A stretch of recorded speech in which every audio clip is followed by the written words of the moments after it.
हर हर महादेव भक्तों, हम आपके लिए एक ऐसा दिव्य कथा लेकर आए हैं। केवल 1 मिनट सुन लीजिए, अपने आप तुम्हारे भीतर इतना बदलाव आएगा कि आप समझ नहीं पाओगे। रोग, बीमारी, कर्ज, दरिद्र सब नष्ट हो जाएंगे और धन वर्षा शुरू हो जाएगी। कथा सुनने से पहले हमारे इस चमत्कारी चैनल को सब्सक्राइब कर देना और वीडियो को लाइक, कमेंट में हर हर महादेव जरूर लिख देना। कथा प्रारंभ करते हैं। बहुत समय पहले की बात है। एक छोटे से गांव में एक निर्धन व्यक्ति रहता था जिसका नाम गौरीशंकर था। उसका नाम तो भगवान शिव के समान था, पर जीवन में हर दिशा से कष्ट ही कष्ट थे।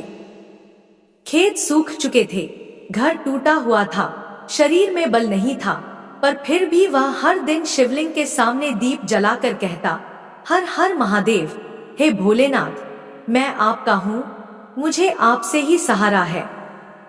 गौरीशंकर की पत्नी पूछती, क्या भगवान हमारी सुनेंगे?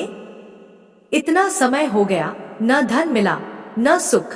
वह मुस्कुराता और कहता, देवी, जब भक्त का विश्वास अटल होता है तब भगवान की कृपा अचानक बरसती है।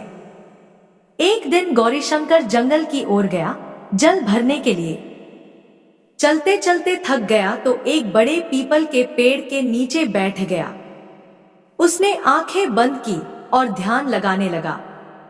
अचानक उसे लगा कि जैसे कोई उसके पास खड़ा है। उसने आंखें खोली तो देखा वहां एक तेजस्वी साधु खड़ा था, जिनके जटाओं में गंगाजी बह रही थी। मस्तक पर चंद्रमा चमक रहा था और त्रिशूल की चमक से चारों दिशाएं प्रकाशित थीं। वह स्वरूप कोई साधारण नहीं था, स्वयं भगवान शंकर थे।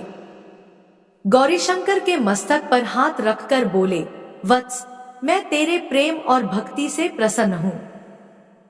तू धन नहीं मांगता, फिर भी तुझे धन दूंगा। तू सुख नहीं मांगता, फिर भी तुझे सुख दूंगा। तेरे घर में अब कभी दरिद्रता नहीं रहेगी। इतना कहते ही शिव ने अपने कमंडल से एक बूंद जल धरती पर गिराई। उसी क्षण वहां से स्वर्ण कमल का पौधा उगाया। शिव बोले, यह कमल तेरी भक्ति का प्रतीक है। जब तक यह खिला रहेगा, तेरे जीवन में समृद्धि बनी रहेगी।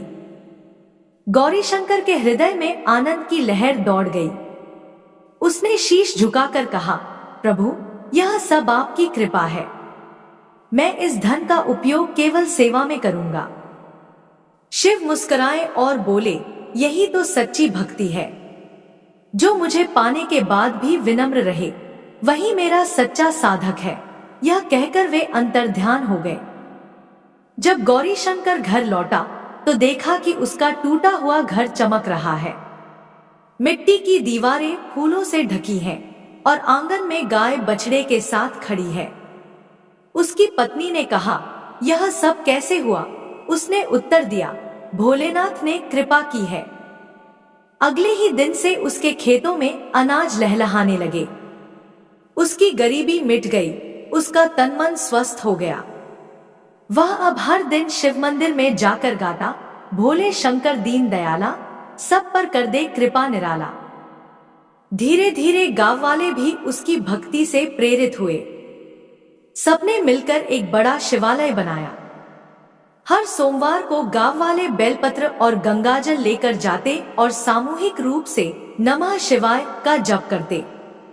उस जप से वातावरण पवित्र हो गया।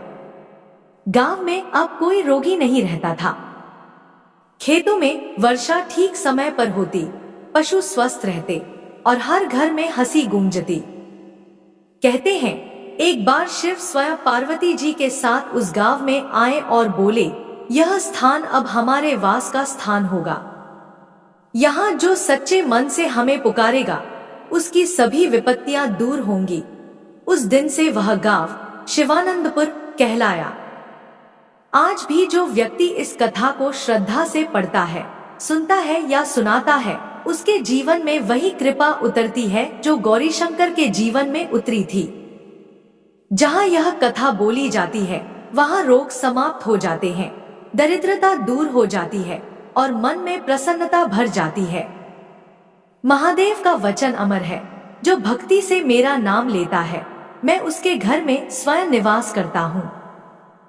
जहाँ मेरा वास होता है वहाँ दुख टिक नहीं सकता, बीमारी पनप नहीं सकती, गरीबी रह नहीं सकती।